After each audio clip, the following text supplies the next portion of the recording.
The Warehouse is open. It's volume 75. And for this milestone episode, we've got a triumvirate of genius, or is it genii, as you go for the plural. This time we'll be joined by our friend Filipe Costa, NHL Program Director. We'll be joined by Matt Kass, Columbus Blue Jackets Sales Lead and Senior Editorial Associate, and Casey Surma making his Warehouse debut. He is the world-famous Director of Comms, Communications, and Social Media for MeiGray. Boys, how are we doing? Welcome to the Warehouse. Doing well. Yeah, good to see you. Jerseys. Good to see everybody. Amen and hallelujah. Real quick, as always, lots of things to think about. By the time this comes out, the Olympics will be sort of trickling towards the end, but tons of Olympians, be they Team Sweden, be they Team US, be they Team Canada. That McDavid fella, he's been having a whale of a tournament, no matter what happens heretofore, as we record just before the end of the Olympics. McDavid stuff online, Tom Wilson stuff online. Go to MeiGray.com. Check it out. NHL season will restart, and that means set 3 jerseys are right around the corner. Sales at MeiGray.com. Get on that request list, because players, they will be a-moving. So we got the partner clubs, and you never know who's going to wind up where. We got Columbus, of course, with Matt. We got the Flyers, we got the Caps, we got the Preds, we got the Devils, and we got the Minnesota Wild. Also ongoing, really cool stuff as the NBA kicks back up after the interminable, I believe that's the proper word, All-Star break. Welcome back, gentlemen. Lakers Statement Edition auction ongoing. It's a new purple style. These are sharp. There's a Luka 40-point performance in there up for auction. Reeves, LeBron, you know the names. You know the historic, iconic organization. There's also ongoing at MeiGrayAuctions.com an NHL 1000 game auction with players like Roman Josi and Charlie Coyle and Brendan Dillon, and the list goes on and on and on. Do check it out. And of course, got summer plans? They should include the MeiGray Expo, July 11th, 2026. Go to MeiGray.com for full details. Gentlemen, for this 75th episode, we're talking aesthetics. And if you look up the word aesthetics, which I had to because I wanted to make sure I could even spell it correctly, pardon me and let me read. Aesthetics, according to Wikipedia, which is always there and sometimes incorrect, oft times. Aesthetics is the branch of philosophy that studies beauty, taste, and related phenomena. In a broad sense, according to Wikipedia, aesthetics includes the philosophy of art, which examines the nature of art, artistic creativity, the meanings of artworks, and audience appreciation, which we will discuss here during this episode. Aesthetic properties are features that influence the appeal of objects. They include aesthetic values, which express positive or negative qualities, such as the contrast between beauty and ugliness. Safe to say we all find beauty in different ways in NHL sweaters. Matt, we'll start with you for this one. What makes a hockey jersey special, especially design-wise, when you take a look at it and you go, you know what?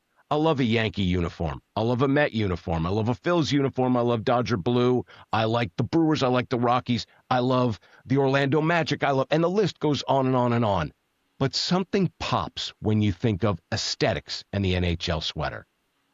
Yeah, I think more than any other sport in particular, hockey's uniforms have an integral part to play in its history. I mean, the very design of the uniform is almost a carbon copy with updated materials of Canadian boarding school boys' sweaters and short pants and socks.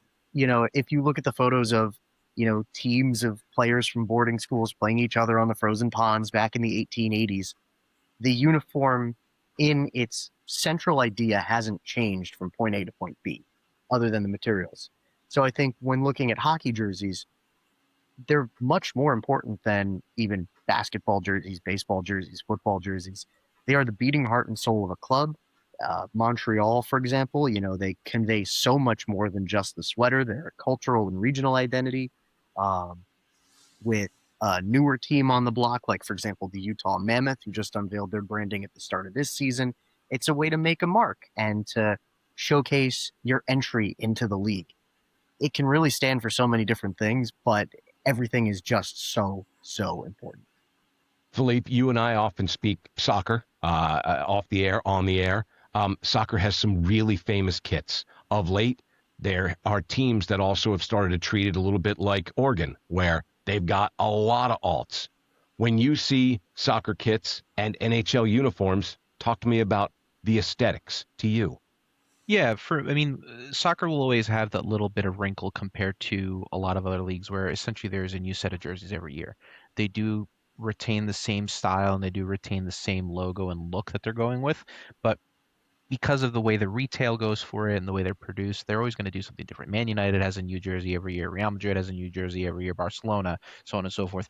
They look pretty much the same. Barcelona's been a little bit more experimental in terms of they've had such a history in terms of the way they align the striping on their jerseys, for example, or a team like Manchester City the last few years, because they're a club that while they have a longer history, the modern times have been more emblematic of them. Um, the difference for me that comes to hockey jerseys is hockey jerseys have a continuity to them. Because if we're going to be honest, the only times you really see it change when it comes to NHL jerseys is either when we see a rebrand of a team. We've seen that with a few different teams recently. Utah, like Matt mentioned, kind of had a rebrand just because they introduced their logo. We saw the Ducks most recently and the Kings both go back to a more classic style with the Chevy logo and the Mighty Ducks logo. Looking at Casey's background, the Sabres going back to the Royal Blues and bringing back those old goat head jerseys. Just a gorgeous era of Buffalo hockey. But you look at a team like the Devils or even more so a team like Chicago, for example. Chicago's jerseys haven't changed for decades. The Devils' big first change, you know, since they changed over from green to black was back in the 2017-18 season with the new template with Adidas after coming over Reebok.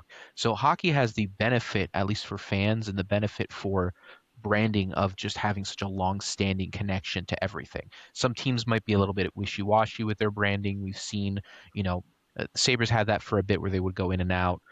We saw the Coyotes were doing so well with the Kachinas for a bit, and then they kind of went for that Howling Coyote logo for it, which was solid, but I don't think it was their best showing.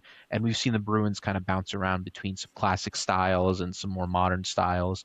So we do always see changes, and especially with some new program wide ideas with the first set of reverse retros and the second ones. But I think hockey just has that, it has that heritage to it. And the whole thing where, I understand why fans get mad if ad patches are on it because the sweaters means so much more compared to a jersey from another league. And it's no disrespect to any other sports or anything. It's more to the credit of how hockey fans and the hockey world treats their jerseys and their equipment at that point. It's Tales from the Warehouse, volume number 75, talking aesthetics with Filipe Costa, NHL program director, Casey Surma, in charge of comms and social media for MeiGray, and Matt Kass, who is in charge of the Columbus Blue Jackets, Columbus Blue Jackets lead, and also, I got to get this right, the senior editorial associate, which means he does a lot with how you read and digest the website itself. Casey, over to you. Filipe brought up heritage and honoring the city.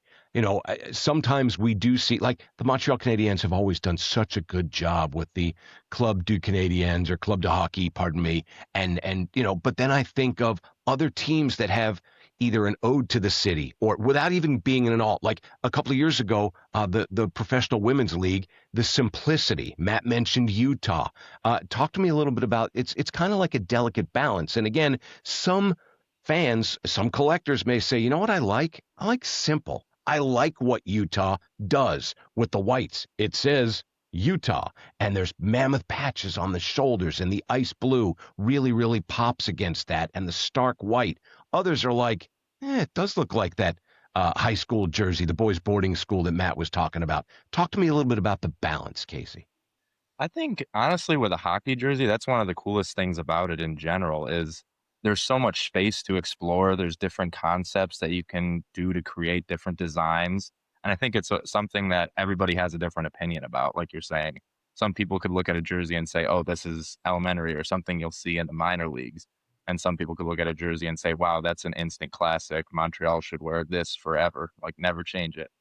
And I think hockey also, in a sense, is the only sport where you refer to the jersey by two words. You either say it's a sweater or a jersey. There's not really too many other sports where you just say, oh, this is a shirt or a football jersey. Like it almost has an aspect of that, like Matt said, the heritage aspect of it started out as wool sweaters, but I mean, still the shape is pretty similar to what it was 100, 200, or 150 years ago. And I think that hockey jerseys just have that ability to, I don't know, I would say kind of aesthetically be pleasing to a lot of different eyes. And they could be worn as fashion statements too, as we've seen NBA celebrities and athletes do across other sports too. When teams do retros and throwbacks and bring back nostalgia, you're like, oh, I of course, it's a natural instinct to want what we don't have any longer. It's also a natural instinct, I think it's human nature, to fear change. So when they're like, we're gonna do this, but we're gonna still keep, but we're gonna tweak away and we're gonna adjust. Matt, talk to me a little bit about nostalgia and how that makes it cool or uncool. Again, we've seen retro and throwback and faux back, FAU, back sweaters and jerseys that have failed miserably. They're like, why did you do this? What exactly are you trying to evoke? Well, they're trying to hit a memory that works for us. Some may say it's so ugly it's cool. And NFL for a second, the Bumblebee Pittsburgh Steelers, or the Denver Broncos, who I believe wore that sort of peanut M&M color for a little bit. I loved those. Loved them. And again, I'm sure in the extreme minority, but I thought that they were interesting. Discuss the role of nostalgia and how that can make it both good and bad. It's in the eye of the beholder, obviously, or the collector. Well, nostalgia is a powerful force, and especially for the original six teams, or as I like to call them, the surviving six. My one point of contention, which I'm going to bring up on the podcast here, is that they're not technically the original six teams. They're just the six teams that managed to survive all the, the crazy. Yeah, influenza as well, by the Yeah. way. Yes. Yeah, not the first time the NHL has dealt with a pandemic back in 2020 during the bubble. But I think nostalgia, when done right and done in small doses, and especially if a team has a history to fall back on, makes sense. But I think if you lean too far into it, what you end up getting is just nostalgia for nostalgia's sake. So I'll give you two examples featuring my New Jersey Devils, my favorite team when I'm not on the clock selling Columbus Blue Jackets jerseys. They're white heritage alternates that they wore for a couple seasons, and the black jersey. I think the white heritage alternate, throwing back to their first years in the Garden State, made a ton of sense. A lot of momentous occasions happened while they were wearing those colors. The 334 game, like I mentioned in my introductory pod. Mm-hmm. John McClane's, overtime goal happened in the red, white, and green sweaters. He just got inducted into the Ring of Honor. And auction ended recently over at MeiGrayAuctions.com. Hope you won something. And I think if you look at the history of the Devils, it made sense to throw back to that red, white, and green color scheme because, again, some memorable moments happened. That's actual history that you can dig back on. On the flip side, the jersey, which is, of course, coming to the end of its road this year, has been a little more polarizing. I've gone back and forth on it. There's times where it's looked good. There's times where it's looked not so good. I think when Adidas put that into play, I think it tried a little too hard to be nostalgic for nostalgic's sake. It's like, oh, there's, 21 stripes on the jersey for the 21 counties of New Jersey, and it pays homage to the original Jersey Devils and the New York Bulldogs. And they just tried to cram a little too much history into the jersey, I think. Sure. And so what ended up happening was, rather than being a very key and concise, look back at the history and digging through the nostalgia, it just became sort of a pastiche of, well, this is history, right? You guys like history, without really standing for anything specific in particular. So I think if a team's going to go retro or go nostalgic, it's a very specific set of guidelines. I think you really have to keep it as true to an actual retro jersey as possible, rather than, a faux back. I'm kind of a purist in that regard. Mr. Costa, would you like to weigh in? Yeah, I think the one team that for me personally landed that kind of transition and feeling out the waters on retros was the Calgary Flames. I think it was around they had a red retro during the Reebok era, and they carried it over into the Adidas era. And then when they did I believe it was 2019 when they played the Heritage Classic against the Jets, they used a white version of that Heritage. And then throughout that, then when they did the 40th season, this was in 1920, they had both the white They had a red retro, white heritage while still wearing their normal home and normal away. It was a great way to get those jerseys on the ice, but also, and I imagine, I don't know the minds of marketing and everything that goes into working an organization, but I imagine they also sat there and like, let's see how this shakes out.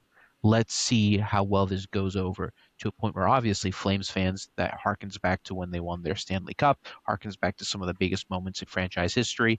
And now that's the red retro and the white heritage are their home and their away, and then to a point where they even brought back the old horsehead jersey that people loved as well. They brought it back reverse retro, and they brought it back now as a full-time alternate, and they did a very good job, in my opinion, of testing the waters and really taking the time to see, okay, how do the fans feel about these retros? How do they feel about these old style jerseys? There were certainly complaints from fans previously about the Reebok into Adidas style jerseys that, they didn't necessarily hate them from at least what I understood, but they sure weren't too keen on them.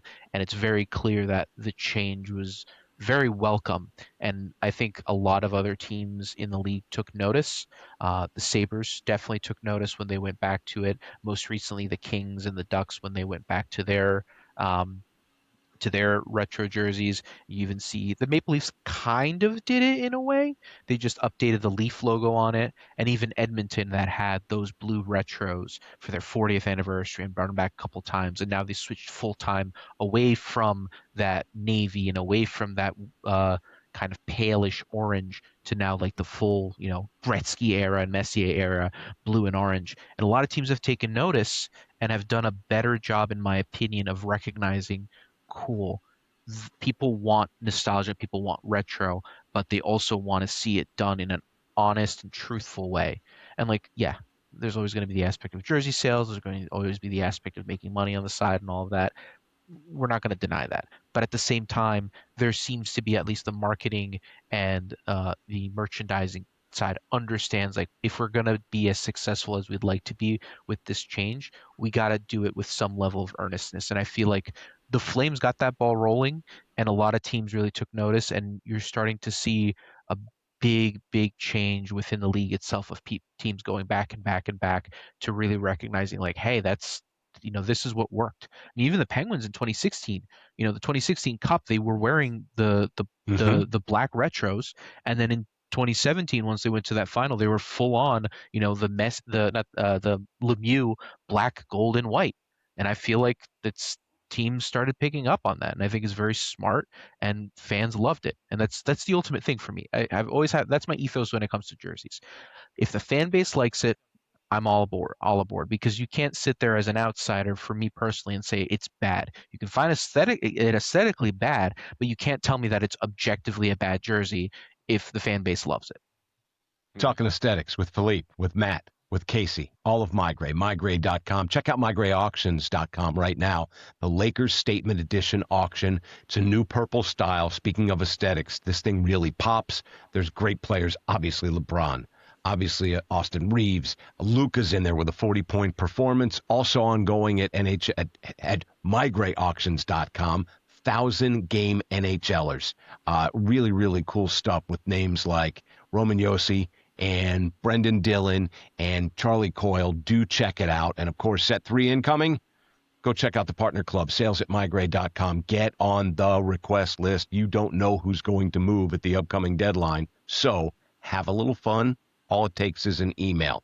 Casey, over to you. A lot has been mentioned so far as we talk about sweater aesthetics. Give me a sweater that has, much like a fine wine, aged well, even though right out of the vineyard, people did open up the bottle and go, that's not my taste. That does need to age well. And that it has gained popularity and gained steam as time has gone on. I think one of them that definitely comes to my mind as a Sabres fan is the goat head right behind me.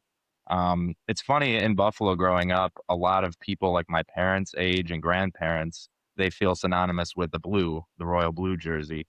So when they saw 1996, I believe they dropped this one, and it was very polarizing because they got rid of the iconic logo, the cross sabers, and Buffalo running across on the circles, which completely changed the color scheme.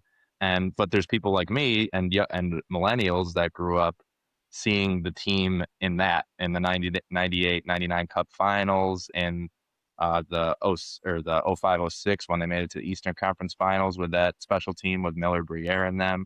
So I really think that the goat head and the butter knives and stuff like that, and when we finally, people my age, saw that come back, we were all like, oh, this is you see it now, it's top 5 jerseys in the league. Everybody usually ranks best alternates, best this, best that. So I think it really depends on your age and what you kind of see as a child and those childhood memories that a jersey or a design can have. Mr. Kass, over to you. This question's going to go around the room, so everybody will get a dip in the salsa bowl, as it were.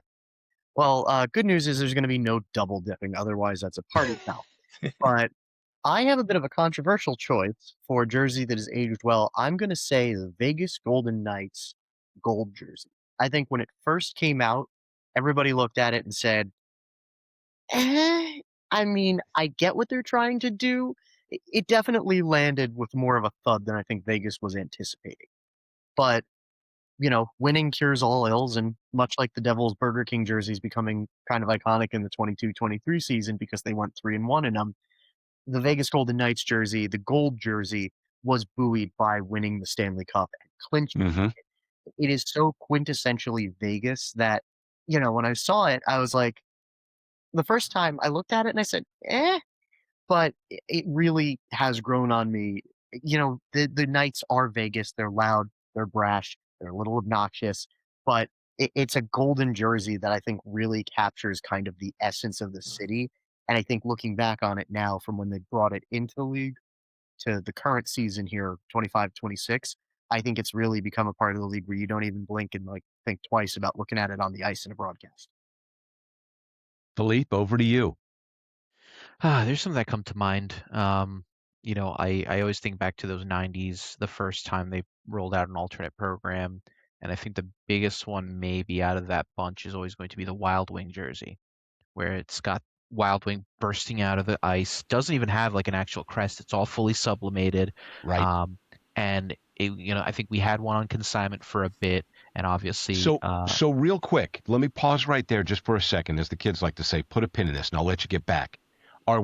Is it okay to conflate scarcity and rarity to popularity? Because I think that some people may point to that. And again, you could love Wild Wing. I thought Wild Wing was really, really cool.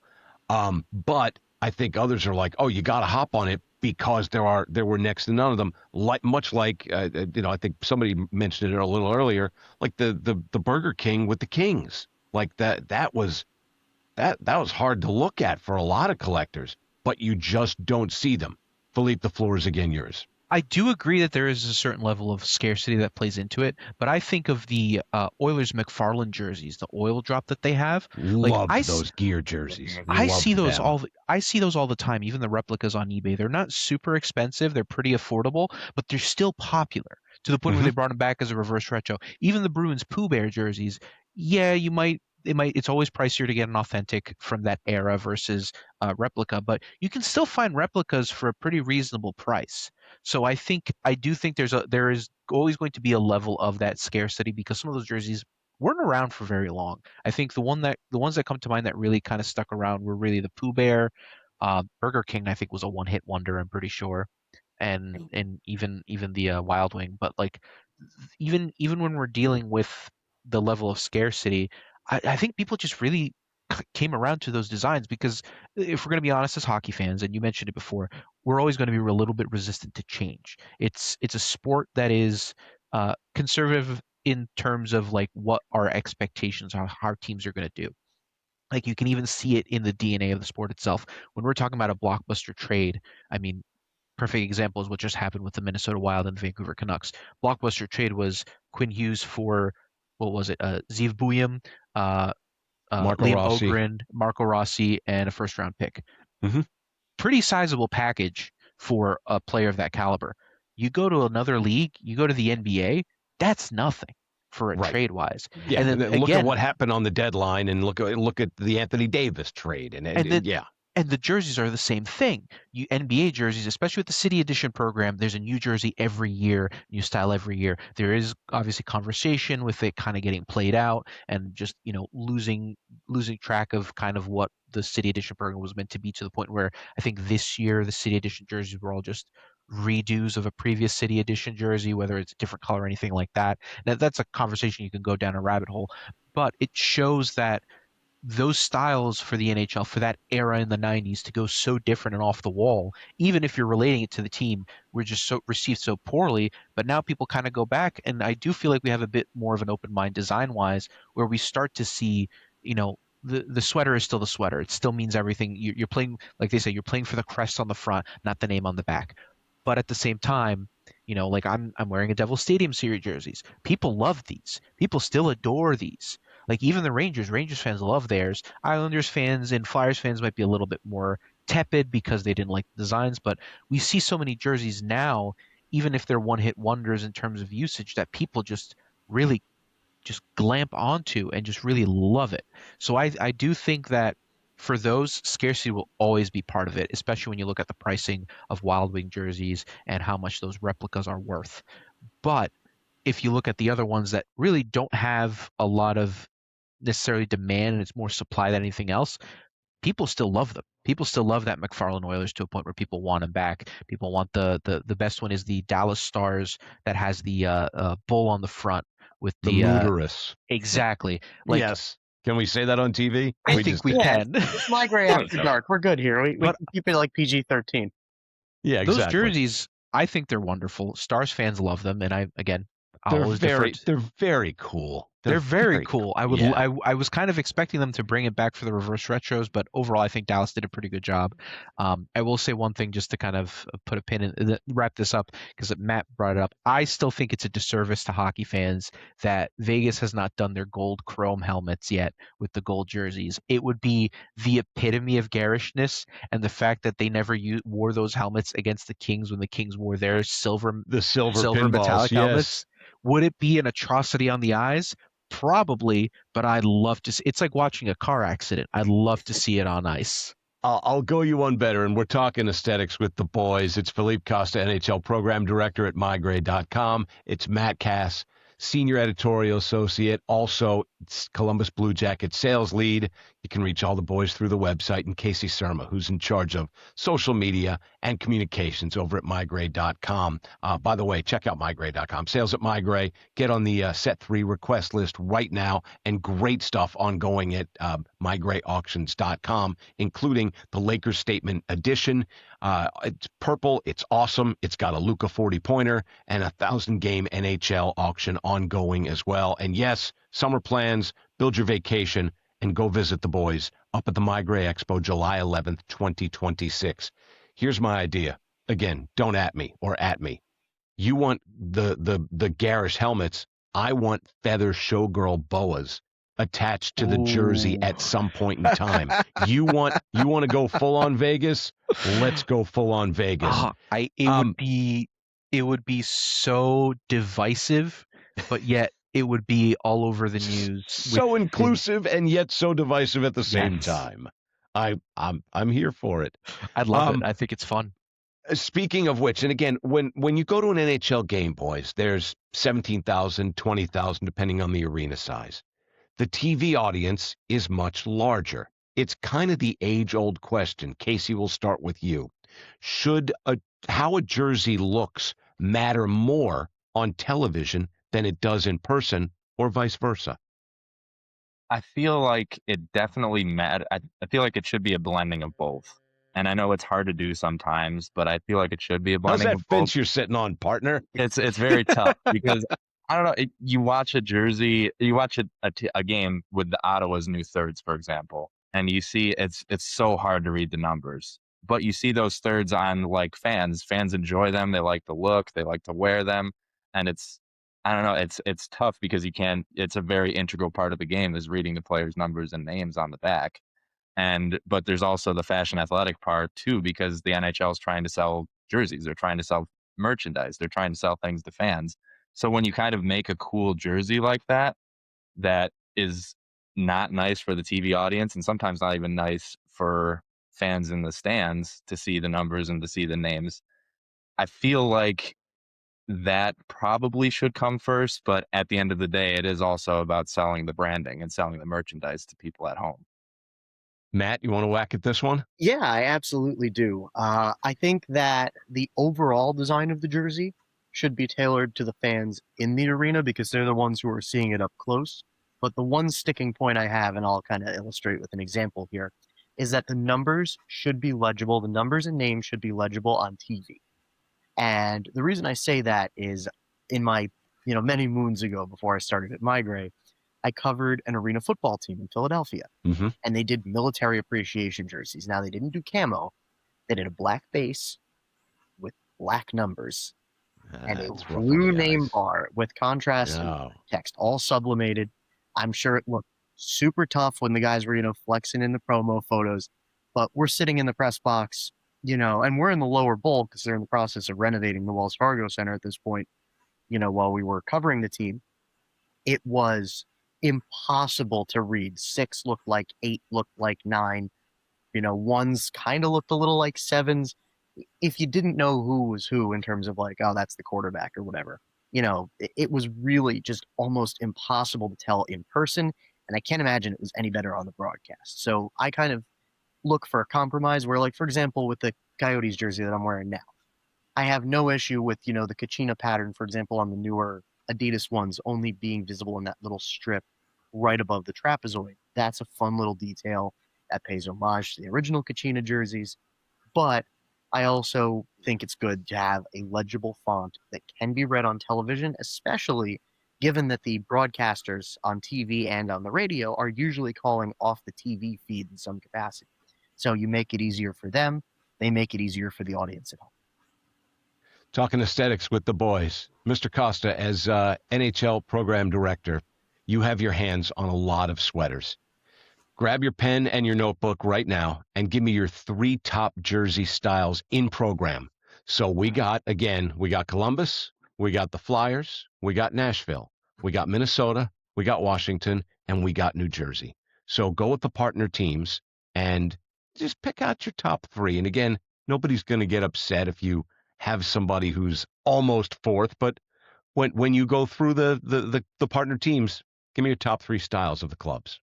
I think one I'm gonna go with, and it might be, it's likely, it looks like it's gonna be a one-season wonder, but the Minnesota Wild 25th anniversary jerseys, very sharp, Knew very that was good coming looking. up. Yes. Updating the kind of dull gold that they had on, in the early 2000s to like a more Vegas style gold.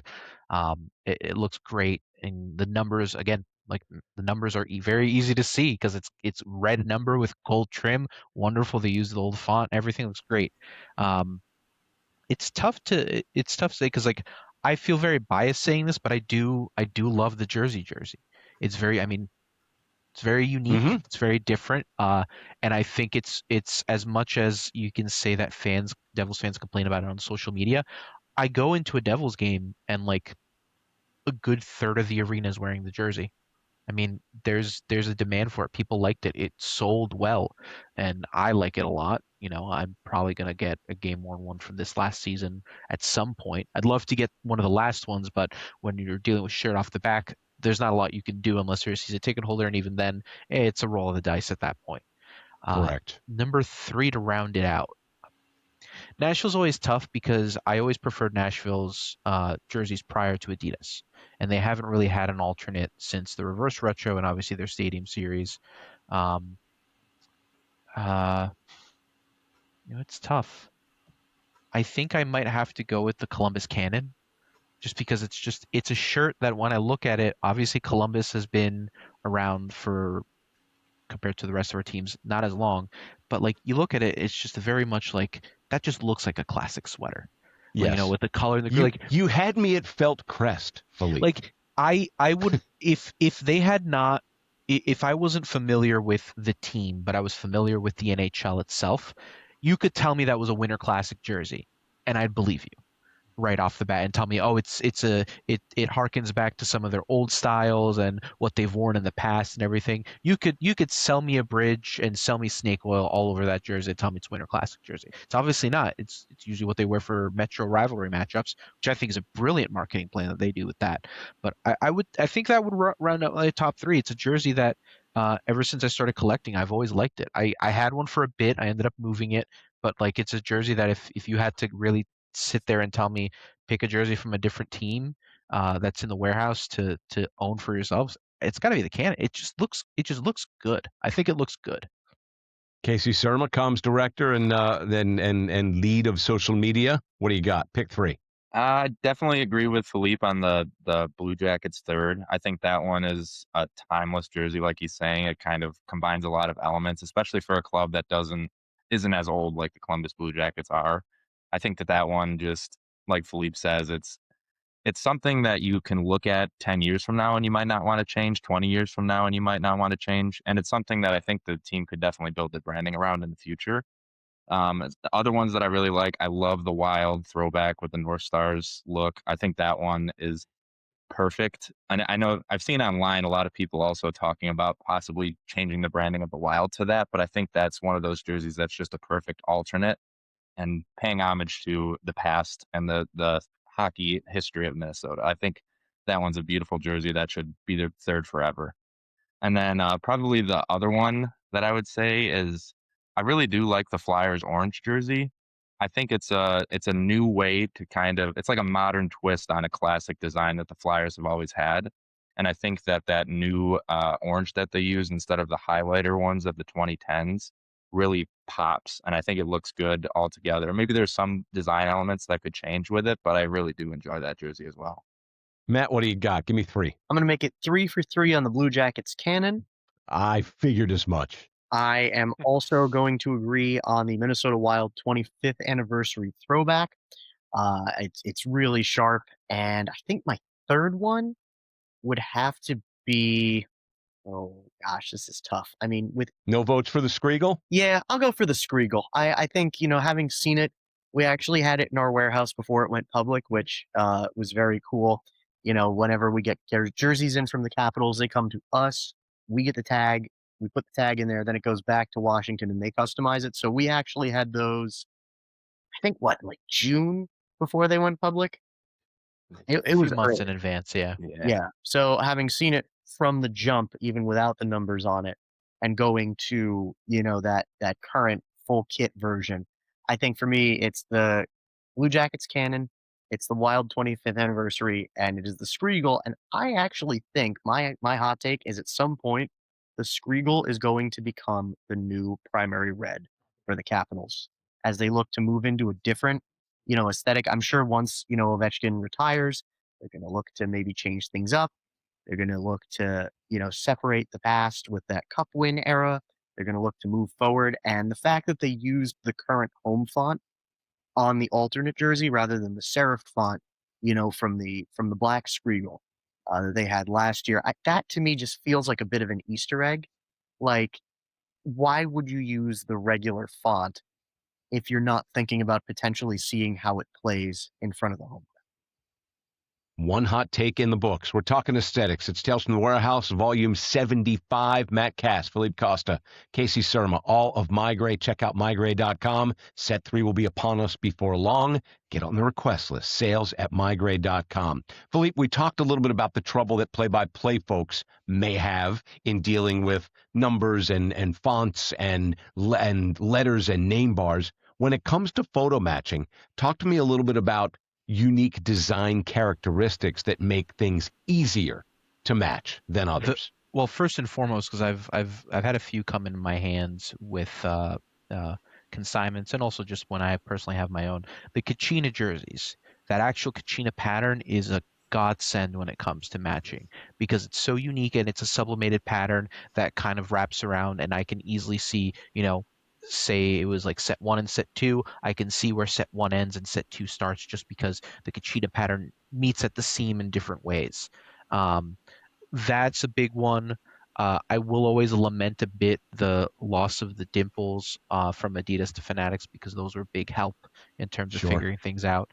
But sublimation in general is always a big help with that because it's, you're taking a piece of fabric, you're putting color to it through a sublimation method, and then you're cutting it up for the use that you need. So when you're looking at, I think it was the Bruins, their second reverse retros, they did a white version of the Pooh Bear. That was great as well because you had that sublimation pattern to go off of.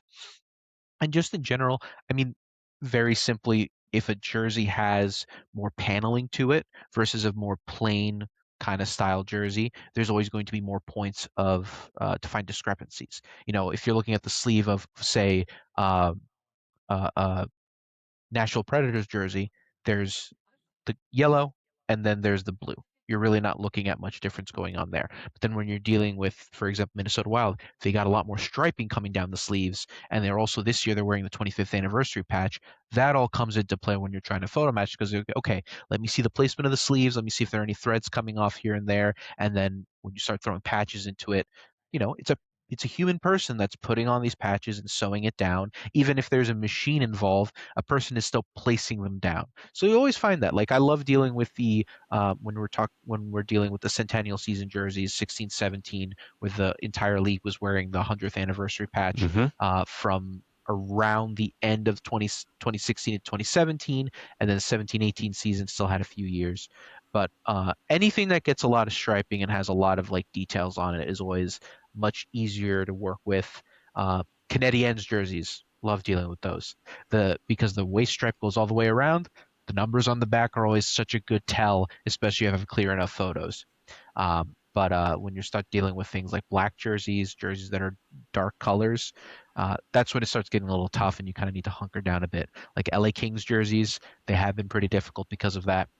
But at the same time, you find other ways, and there are other little things that can push you there. But I still think the Kachinas are probably my favorite because there are plenty of times where I just pull up the first photo I see and I'm like, yep, there's a seam. That's where it matches up. I can see this little square that's on this photo that's not on this jersey. All right, cool. It's not the shirt, but that's kind of where I go with the Kachinas. It's a beautiful design and also an easy design to work with. Casey Surma, over to you. Who needs an ambush makeover in the National Hockey League?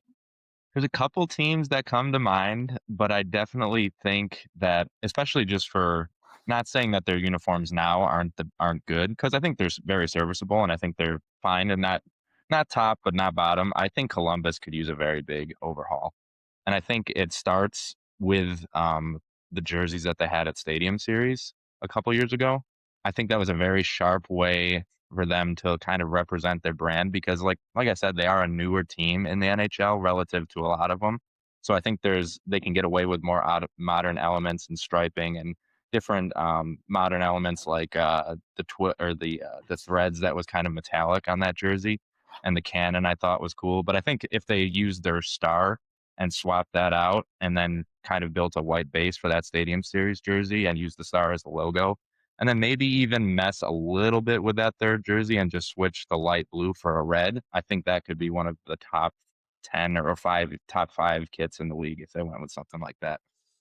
Matt, how about you? Who needs work? Yeah, I agree. Columbus definitely could use a little more of an updated thing. They kind of feel very generic in sort of an early 2000s way. But my choice would actually be the Seattle Kraken. I think their uniforms are very minimalist. There's no shoulder patches. It's a very basic design that, while it lets the crest sit alone by itself, and I'm actually looking at it here on a side screen, I think the jerseys are just lacking a certain something up in Seattle. And I don't know if it's maybe contrasting shoulder pads on the white jersey, like a yoke, to break up the body. I don't know if it's maybe changing up the striping pattern. I don't know if it's maybe, getting crazy and maybe even changing what stripes are on the jersey, but they're just very basic. And I think that in a league that's played on a plain white sheet of ice, basic is fine, but it's not great. And I think the Kraken could really just use a little tweak to their uniforms to make them a little more dynamic, maybe even if it's just changing up the direction that the striping hits on the sleeves to, create that feeling of motion, maybe again creating that feeling of motion with the waist striping with some more dynamic, angled piping, but just something to really play off of that power and that ferociousness that they have in that logo that they have, the S that has the eye and the tentacle in it. That's a powerful logo. That's a great logo. It's a great piece of branding. I want the jerseys to live up to how good the logo is.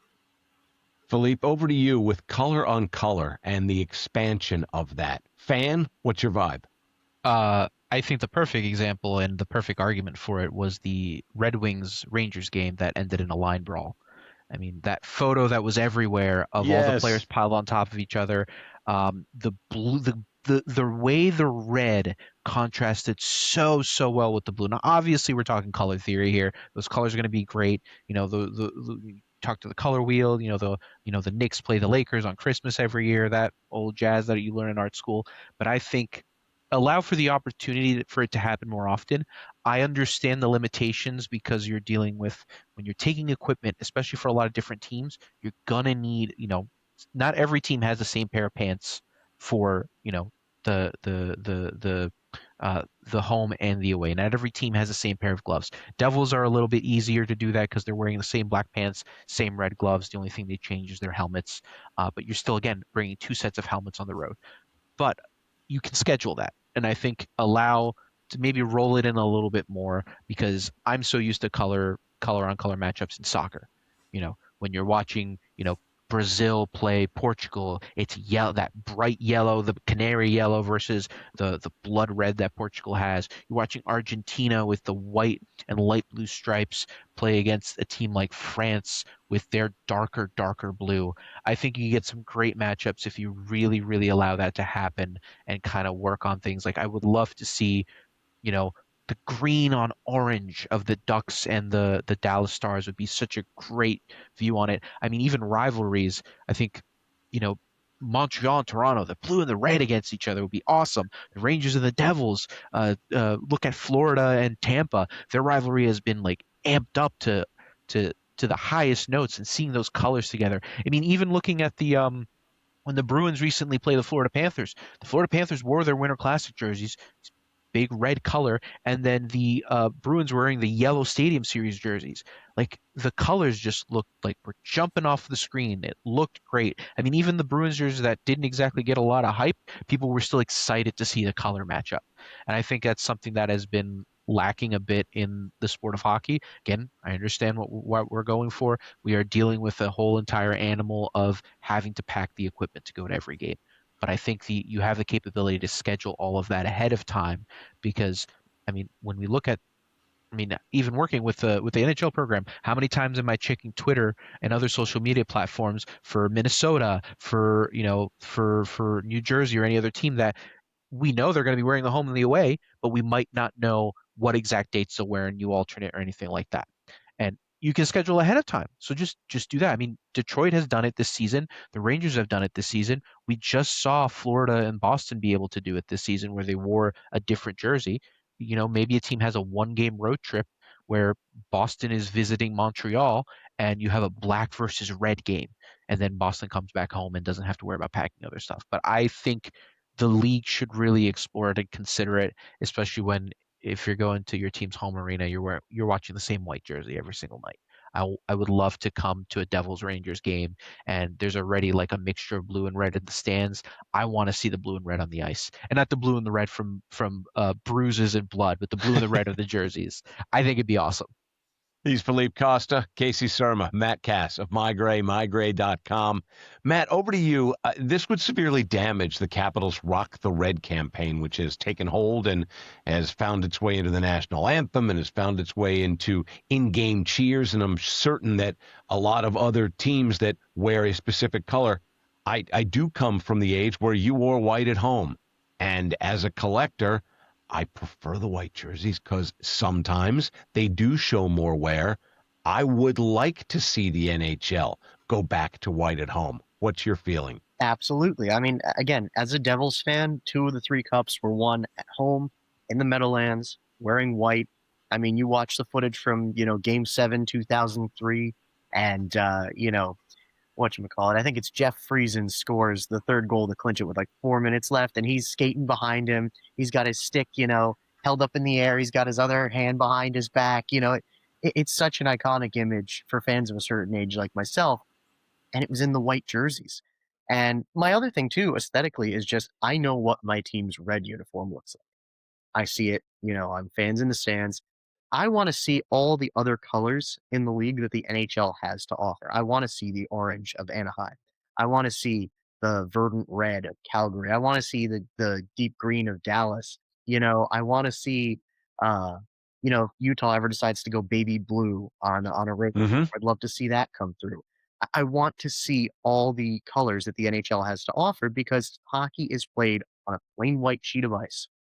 And the Devils have enough color in their white jerseys to really differentiate and make the color that they have pop.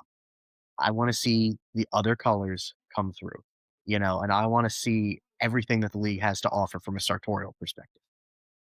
Casey, it's taken some time for me to get used to this as a Capitals fan, but when they wear the blue helmets with their uniforms, you're like, okay, all right. It's starting. At first, it reminded me of the rod hockey, the table hockey, the super checks. I'm like, all right, maybe we could just paint these guys blue, and it'll be kind of cool. It's a curveball. Should more teams do stuff like that? I think they definitely should experiment with it. It's always something like you're saying, even with the Caps ones, where some people it didn't go over as well with. I think it's just fun Sure. to turn on a game and see something different for once. I think there's teams with really bold colors too, like the San Jose Sharks when they wear their teal buckets with the white jerseys. I think looks really sharp. Another one, Anaheim, I think looks really sharp when they wear the orange bucket with their because it kind of contrasts nice with the pants. Yeah, I think it's definitely it with a team like LA, it really doesn't do too much for me. Black pants, black helmet, white jersey. I think it really depends on how bold your primary color is. And I would say teams with a nice, bright, bold primary color, I would definitely like to see more experimenting with that, just because it's something different to see when you turn on a game on a random Tuesday night in January. Mr. Costa, should the NHL have a fourth slot for jerseys? And if so, which one should it sort of become? A throwback, a new design, a white alt? Or do you come from the school of too much is too much? Please just keep what we have here. It's an interesting conversation to have because we kind of see a few different teams take advantage of the denotation of jerseys. The Blues come to mind a lot because the Blues have been using their blue retros for a very long time, and they're also been using their blue heritages. And based on that information, it seems like those are two different designations. But at the same time, they've also had an alternate. They've been using their old blue jerseys since they've changed the jerseys as their alternate. So they've been running 5 jerseys a season. The big thing with that though is because of that, the heritages and the retros don't get worn as much. So we've seen the Blues for a few years. They'll wear that blue retro for maybe a game or two. And I think that just kind of becomes a limitation in terms of what's available and the scheduling. So if you start running 4 jerseys, you run like kind of like the way the NBA has run things the last few years. They've had the Icon Edition, which is usually the color or the what we would consider a home jersey in hockey, the Association Edition, which is their white jersey, the Statement Edition, which is an alternate that has some sort of connection. City Edition always has something to do with the city itself. And then, of course, you have your Classic Edition, which they've done a good job of limiting that and saying, like, look, if you're going to have a Classic Edition, it's going to be a anniversary of some sort for your team.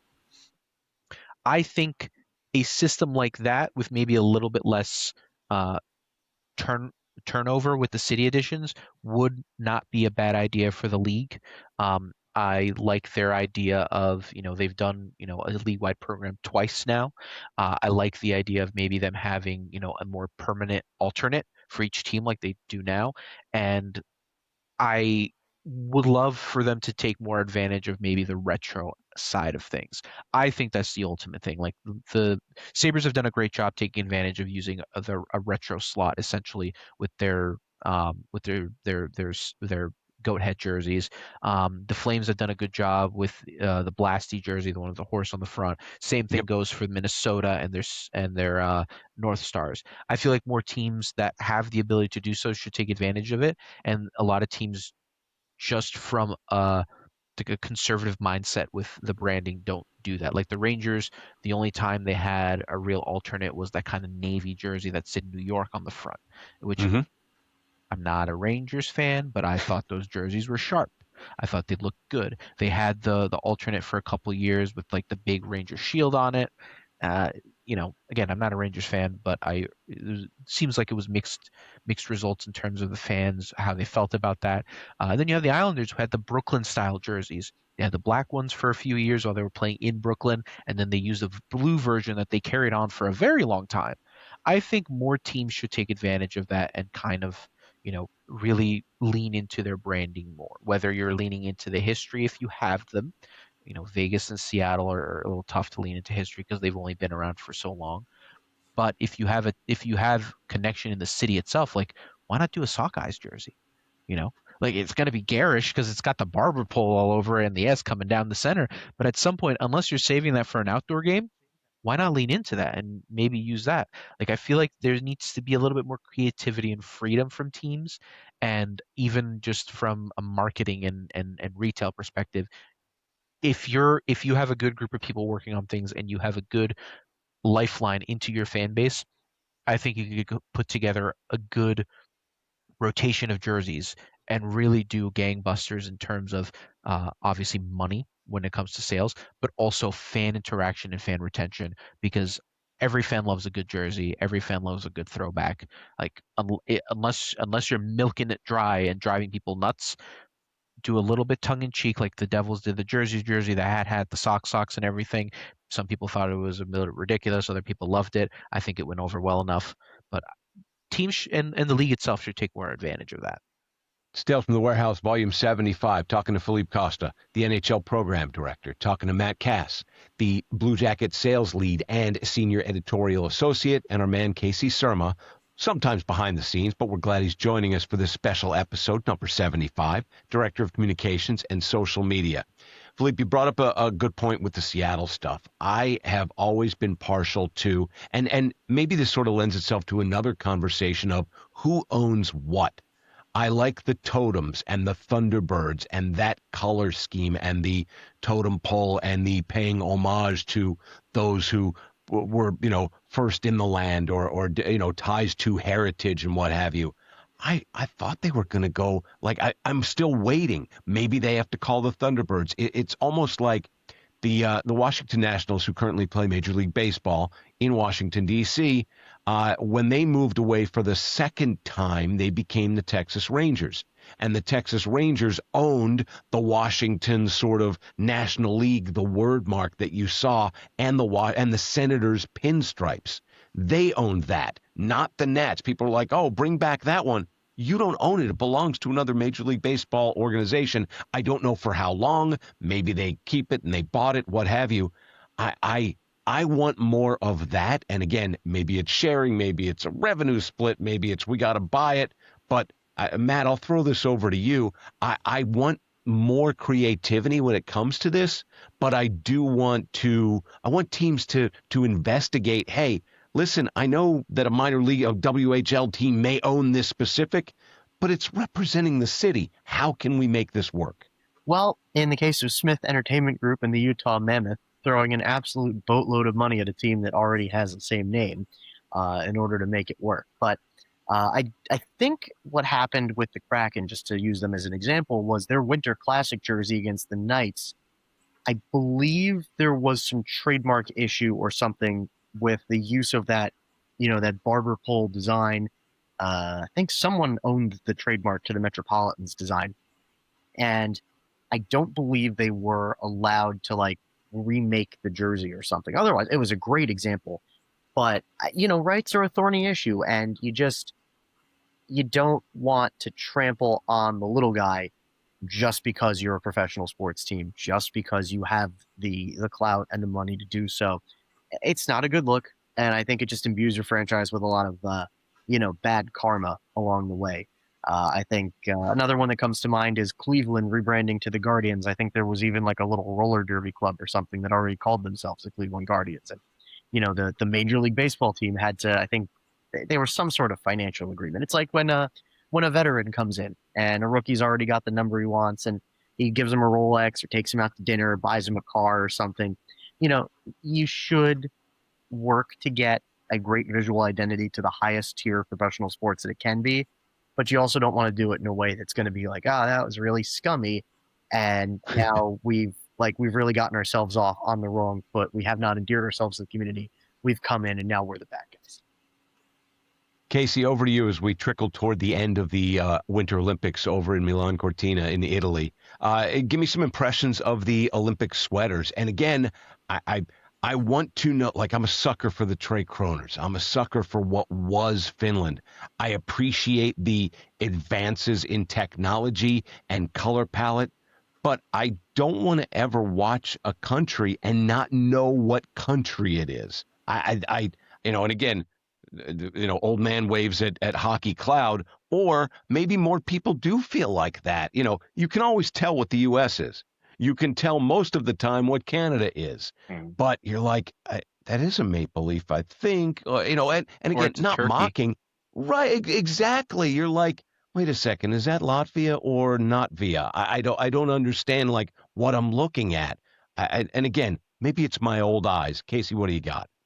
I definitely think that this Olympics, in my opinion, has had some more of the sharper uniform designs on the Nike template than years past. I thought the 2014 Sochi ones were not any of their best. The U.S. was kind of bland. It didn't really. I can only recall a couple jerseys from that Olympics, and that's never usually a good thing. But I think Nike this year, there's some things that I don't love about the template, like the collar size on some of the jerseys, but overall aesthetics wise, I love the Slovakia jerseys with the mountains that kind of pays homage to their country. And I think those are beautiful. And I'm hoping that it's US wearing their Miracle on Ice kind of fullback jerseys they've done against Slovakia in the next round. And I also really do love the Finland jerseys just because of the lion. I know it doesn't, like you said, Scott, it doesn't you don't scream Finland immediately when you see it, but I think the crest is like a beautiful, I don't know. I just thought it was a really, really nice logo. Right. And I think Nike did a lot better job than they have at years past in past Olympics. Matt, give me a quick grade on Nike's effort for the Olympics. Overall, I'm going to give it a solid B plus. I think there were some designs, like I don't like that Sweden has gone with such a dark navy blue. It's a very easy thing. Casey's, Sabres jersey behind him with the royal blue and the bright yellow. You really shouldn't deviate too far from those colors if your team's Sweden. But overall, I think that, Slovakia's jerseys are gorgeous. U.S. jerseys are phenomenal. Bit of a miss with Canada. I don't really know what they were trying to do with adding the color black in that much. I think Canada should be a red and white team. Switzerland should be a red and white team. I think there's ways to differentiate red and white jerseys. So, for example, the red and white of Switzerland doesn't look like the red and white of Canada. Overall, though, very solid crop of jerseys. Love the patterns, love the dynamism of the sublimation of the debossed, patterns on the jerseys. I really think it's one of the sharper, like Casey said, sharper all-around efforts that we've seen from Nike for an entire Olympic suite. I say bring back the Winnipeg Falcons that Team Canada wore. That's my favorite. That's a white whale for me. So if anybody's watching or listening, find Casey and see how you can get a hold of me, because I'm always interested in at least hearing what's out there, because that was just I mean, I know also people were like, Charlie Brown's shirt, I get it. Fine. Joke's over. Philippe, grade the Olympic effort for me, please. I'm kind of the same boat with Matt. I think B plus is a good way to say it, because like the U.S. is a classic. The Sweden can use a nicer blue when it comes to that. I thought that Denmark and Germany especially were just home runs, and there's a lot of controversy in terms of people being unhappy that they can't buy the Germany jerseys with the actual eagle crest on it. And from what I recall, and Czechia had a similar issue with the 2016 World Cup of Hockey, where there is a specific logo and coat of arms that you cannot use for outside of official purposes, so you just can't sell it. But I thought those two were home runs. I thought I liked the Switzerland jersey, could have been better. Slovakia's was great. I don't know what's going on with the France jersey. Like, it just says France and has a few stripes. I'm like, you could have done something better. I mean, like, I don't know if you could use the rooster in the same way that, the French national team has used across the board in other iterations of the sport. Because even in the Olympics, I remember the Summer Olympics, their soccer team and their rugby team, they had a version of that rooster on their jersey. It was a little different, but they had one. And even Italy, like, I saw a lot of jokes that the Italian logo looked like kind of like a car badge. But again, like, do something a little bit different to kind of really show me that that's the team. Like, yeah, it's got the red, white, and green for the flag, but really show me something that screams Italy to me. Like, I agree with Casey on the Finland ones. That lion, I see that gold lion on a blue and a white jersey like that, and I'm like, oh, that's Finland.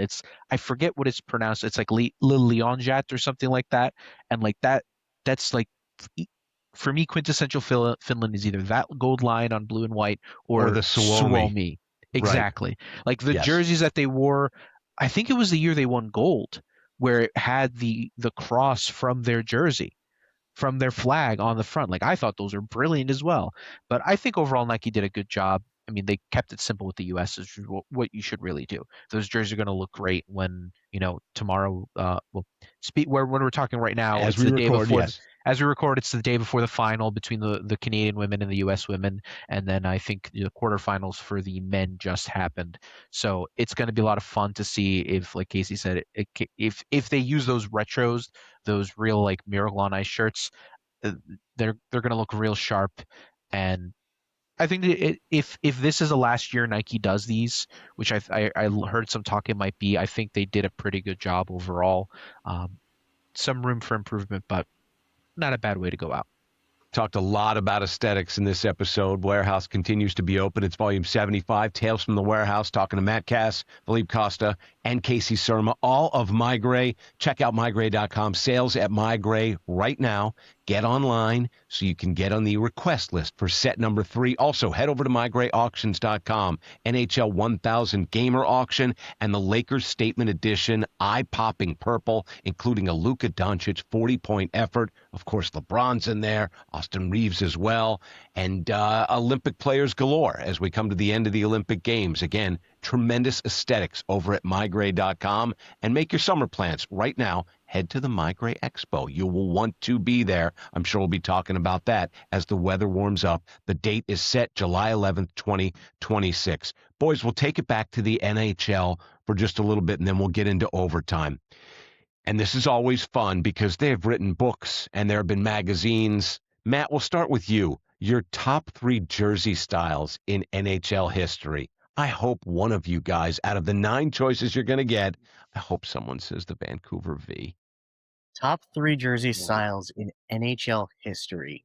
Ooh, okay, well, I'm going to go way to the vault, and I'm going to say one of my top 3 is the New York Americans.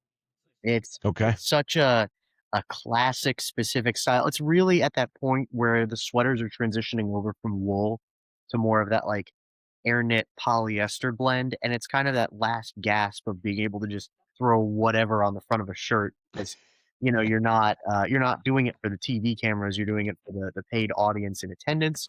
So the New York Americans, for me, definitely one of my top 3. Bit of a homer pick here. I'm going to say the New Jersey Devils white jersey from the mid 90s or early 90s, I should say, all the way up to Gorgeous. 2016. It's cups, it's record breakers, it's Hall of Famers.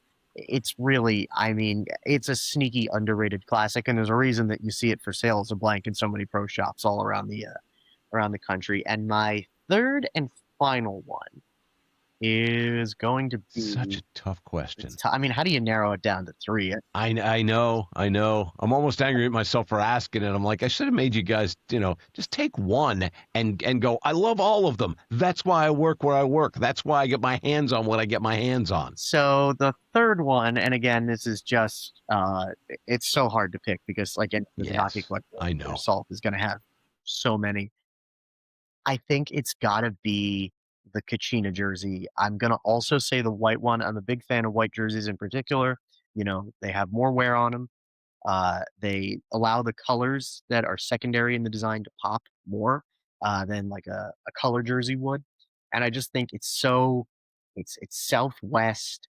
It's, it's really hockey in the 90s made manifest. They put a team in Arizona, in the desert, in a community of snowbirds, and it hung on and clung there for like 30 years.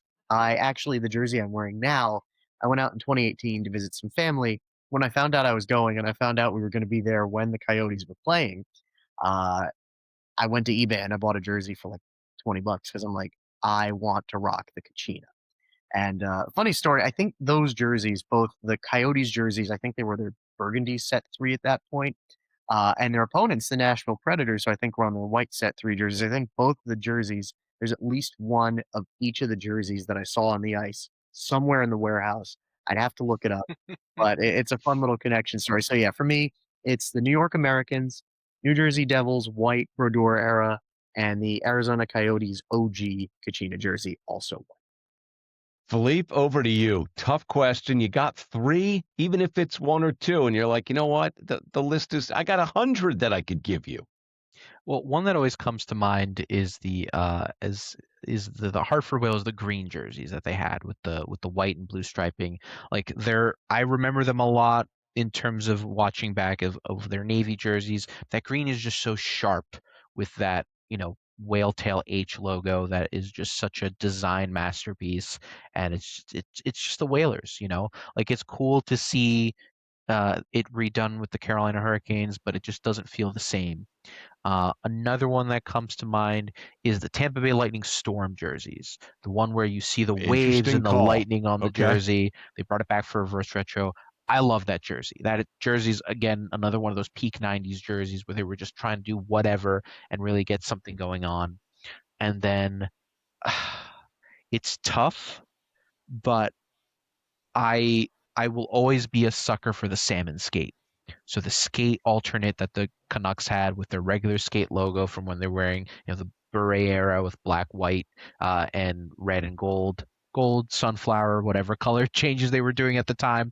But the one that had like kind of like a salmon color to it. Again, product of the 90s.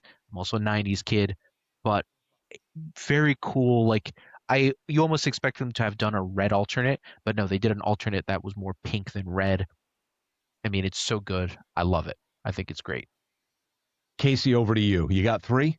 I think I got 3. It's, again, very hard to narrow it down, but for sure, one of my all-time favorites, and being a little bit of a homer here, is the white goat head jersey. I loved it just because of the hidden buffalo element, where you have the buffalo horns on the sleeves and the shape of the jersey itself is a buffalo face. I thought that was a very cool element, and it just reminds me of my childhood, and I think it's a pretty aesthetically pleasing jersey top to bottom. Another one that I think it was only a limited jersey. I believe it was the second reverse retro for Colorado, but they did a Nordiques throwback with the maroon and the light powder blue. I thought that was a beautiful combination of colors. It kind of reminded me of like what the Phillies wear in the MLB with the Yes. powder blue and maroon. The, I think the those baby colors, blue, yes. yeah, I think those colors go together perfect. So that's one of my favorites all time. And then I would have to say probably just because of like the history and to get a little bit of original 6 or the leftover 6, I think as Matt said earlier in this, in my top 3, I would say the Canadiens red. I think that even though I'm not a Canadiens fan and I don't like the team, when you think hockey, you just think that jersey. So I would definitely probably say that would probably round up my top 3. I'm glad that you brought up the Avalanche reverse retro with the homage to both current Colorado and Quebec. The Quebec Nordiques all sewn on white. It showed a ton of wear, even the blue as well. Just throw me one of those and I'm good. Those were always spot on, showed amazing wear because the times were different for that organization and they weren't doing a lot of they were doing a lot of not recycling, but just keep wearing it, keep wearing it, keep wearing it. And they just showed a ton and they always popped. I was just a big fan, whether it was the white or it was the blue. That would be just my one of my number ones. Also, when the Canadiens wore the vintage, and I forget the year, Philippe, maybe you could help me with this, but they wore the white vintage with sort of the cherry stripe. And I think it was an ode to like the 1945 or 47. And again, they wore a couple of different with the V patch, but this one was white with almost a cherry. I want to say mid 2000s. Sure, but I mean, it paid homage to like 1940 something. But we'd have to look it up. But they were gorgeous, and also because I'm a sucker for throwbacks. When Montreal did the Centennial thing, they had the red and the green, the sort of Christmassy colors they had, and then they had the one that was all ice blue with the V. But if I had to add a third, and then we'll get to overtime, I think it was the original of the Toronto St. Pat's with it was green with the crew neck, and it was just a round, not a V, just a gorgeous, gorgeous sweater. Very interesting. And again, it was a mock-up of a current day effort at an old-time sweater because of the round crew neck. At any rate, boys, this has been an absolute blast. We'll do a quick overtime because we're coming to the end of the Olympics, and I'll run a clock on you guys. In overtime, we've seen as they head towards the end of the competition, it's been 3-on-3. I read on social media recently, we shouldn't be settling key Olympic hockey men's matches with 3-on-3 overtime like it's a Tuesday night in Anaheim. Do better. Filipe, we'll start with you. Love or hate the 3-on-3 overtime in the Olympic tournament? It's a lot of fun because you get to see these players really exert the talent that they have. I mean, watching McDavid, watching Marner go down the ice, watching, the Finnish guys, the Americans, like 3-on-3 really opens up the ice and lets them really display that ability. But I understand. Like, it was bad enough when we had, like, as much as I was happy that the U.S. women won gold in 2018, winning it in the shootout it didn't feel, I don't want to say as impactful, but it felt like there was something missing there. That overtime goal, like I imagine, like as much as the Canadian fans would have loved winning in 2010 if they had finished in a shootout, that moment means so much more having Crosby score in overtime, having him just like go like this, screaming his mind off.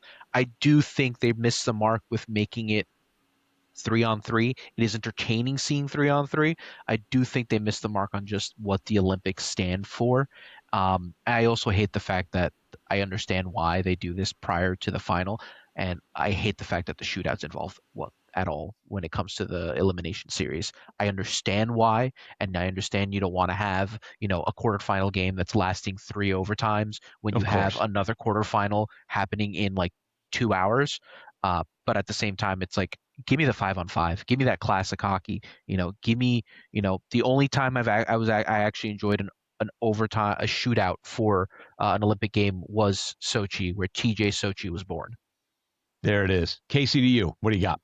I don't love it, like Filipe said, but I would prefer it to just a shootout. I think international games that end in shootouts, I get the time constraints and everything like Filipe brought up, but just it doesn't hit the same. I don't know. There's something about that overtime goal that, like Filipe said, that Canada scored that just made that moment so special. And I think the one interesting thing that I thought about 3-on-3 is it kind of balances the field a little bit. We didn't really see that in the quarterfinals. I think the better team won each matchup, but it definitely gave Czechia a better chance against Canada to put their 3 best on their 3 best. And it neutralizes the playing field a little bit. Although we didn't see that in effect, I think that was an interesting element of the choice as well. But overall, I'd rather not see it in international play.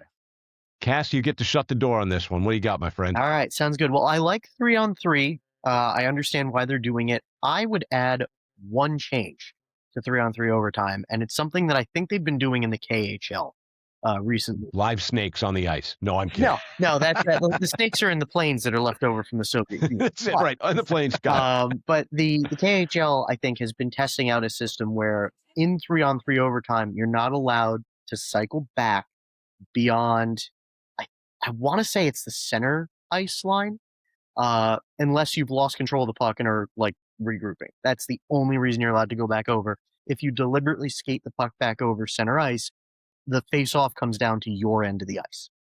Interesting. And so I think what you would do if you put that corollary onto the rule and add to 10 minutes of 3-on-3 overtime is you would see something more akin to that 5-on-5 style where players are working within the confines of how they've been conditioned.